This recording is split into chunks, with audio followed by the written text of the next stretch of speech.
저는 처음에는 청소년 사역자로 헌신했습니다. 더 정확하게 말하면 저는 교편을 잠깐 잡았기 때문에 기독교 학교나 대안학교 쪽에 관심이 있었습니다. 그리고 주말에는 교회에서 청소년 사역하면 되겠다라는 생각을 했는데, 그러면서 이제 이 교회에 사실은 청년으로 있었고, 이 교회가 개척될 때 제가 순서지를 나눠줬습니다. 왜냐하면 제가 군대에 있을 때 중대장님이 이 교회를 개척했기 때문에.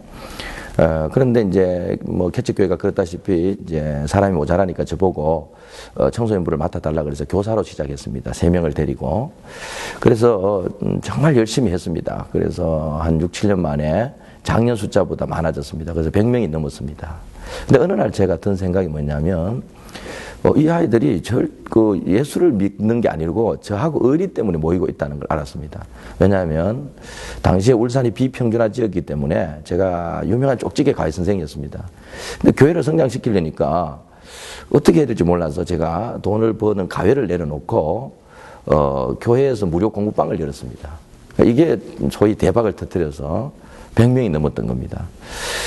그런데 어느 날 제가 봤을 때 이 아이들은 그리스도인이 아니었습니다. 그냥 영수를 배우기 위해서 박종국이라는 선생이 좋아서 모였던 거죠. 그리고 그럼에도 제가 그때 참 설교 열심히 했습니다. 제가 받은 은혜가 있으니까 저 역시도 꿈, 비전, 영향력이라는 이름으로 매주 설교를 그렇게 했습니다. 그런데 제가 이 교회에서 7년을 이 교회에서 보냈습니다. 그러니까 제가 사역한 아이들이 중고등부를 지나서 청년부까지 올라가게 된 거죠.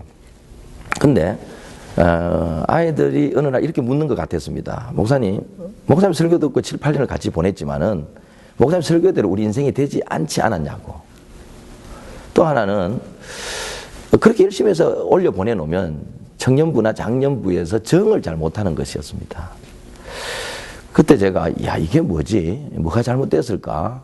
라는 생각을 갖고 3가지 질문이 생겼습니다. 목사가 뭐 하는 사람일까? 물론 그때 저는 전도사였지만 이제 신학교를 졸업을 앞두고 있었기 때문에. 두 번째는 교회가 뭘까 하는 생각을 그때 처음으로 했습니다. 이게 참 이상한 생각이지만. 세 번째는 제가 한 사역이 성경적인 사역이 아닐 수 있다는 생각이 들었습니다. 어쩌면 그것은 한국적인 어떤 욕망이 낳은 사역이고 유교적일 수도 있겠다라는 생각도 하면서 모든 것을 내려놓고 제가 유학을 가게 되었습니다. 그 유학을 갈 때 저는 이 3가지 질문을 찾고 싶었고, 그 질문의 중심에는 여전히 어떻게 하면 청소년들이 청소년 때 믿음을 잘 지켜서 청장년으로 넘어갈 수 있을까 하는 그 질문이었죠. 그러면서 정말 목회를 내려놓을 심정으로 공부를 하면서 제가 기독교적이지 못했다는 생각, 또 하나는 그 말은 성경적이지 못했던 거죠, 제 자신이. 저는 유교적 목사였고 제 사역은 유교적이었던 것 같아요. 그리고 교회에 대해서도 저는 이해를 못했습니다. 그러면서 그때 제가 만났던 책 중에 하나가 캐나다나 미국의 교회 학교가 무너진 이야기였습니다. 사실 그쪽도 심각합니다. 근데 그게 우리가 걸어온 길하고 똑같은 거였습니다. 끊임없이 세대를 나누는 거였습니다. 교회가 성장하기 위해서 교육관을 따로 지어주고, 또 교회가 성장하면 중고등부를 나누고, 더 성장하면 중등부를 1, 2, 3학년으로 나누고. 그러나 성경은 그렇게 말하지 않았습니다. 성경은 믿음이라는 것은 가장 기본적으로 계시 종교이기 때문에 위로부터 아래로 흘러내려가는 것입니다. 그 말은 하나님도 우리를 찾아오신 것처럼 믿음도 위로부터 배워서 흘러내려가는 것이죠. 그러면서 성경을 어느 날 봤을 때 제가 놀랐던 게 뭐냐면, 신명기가 아니어도 말라기서를 보는데 말라기서 마지막 절은 이렇게 끝이 나죠. 엘리야가 오면 그가 아비의 마음을 자녀에게로, 자녀의 마음을 아비에게로.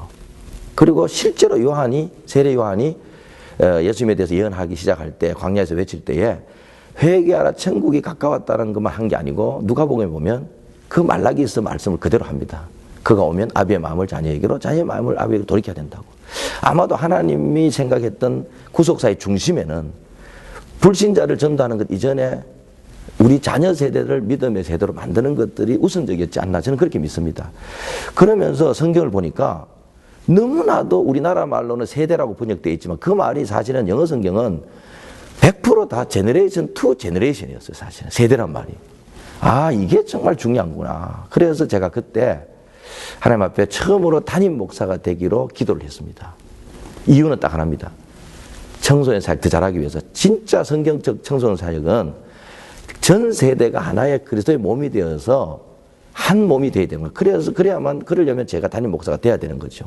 그러면서 그 책에서 아주 인상 깊게 얘기했던 게 뭐냐면 미키 마우스의 얼굴을 가지고 교회를 설명하는데 미키 마우스의 얼굴이 교회라면은 그리스도의 몸이라면 교회 학교나 청소년 사역은 미키 마우스의 한쪽 귀처럼 그렇게 동떨어져 있다는 거예요. 그래서 그 통계가 뭘 내냐면 큰 교회에서 분리된 세대별로 분리된 교회에서 자란 아이일수록 장년이 되었을 때 그 교회에 남아있지 않는 겁니다. 큰 교회 출신들 중에서 장년이 되었을 때 남아있는 아이는 두 명밖에 없다는 우스갯소리가 그 책에 나옵니다. 지가 교역자가 되었든지 교역자 와이프가 되었든지. 그런데 아이러니하게도 작은 교회 출신 아이들은 90%가 다 교회에 남아있었습니다. 그럼 교회가 작기 때문이냐? 아닙니다. 가족적 구조, 교회가 그리스도의 몸이라는 그 몸 안에서 자랐던 아이들은 장년이 되어도 교회에 남아 있었던 거죠. 그래서 사이즈와 관계없이 큰 교회라도 교회를 하나의 그리스도의 몸으로 이해하고 사역을 하면 아이들이 저는 잘한다고 믿습니다. 그게 세대통합 목회를 하게 된 계기였습니다.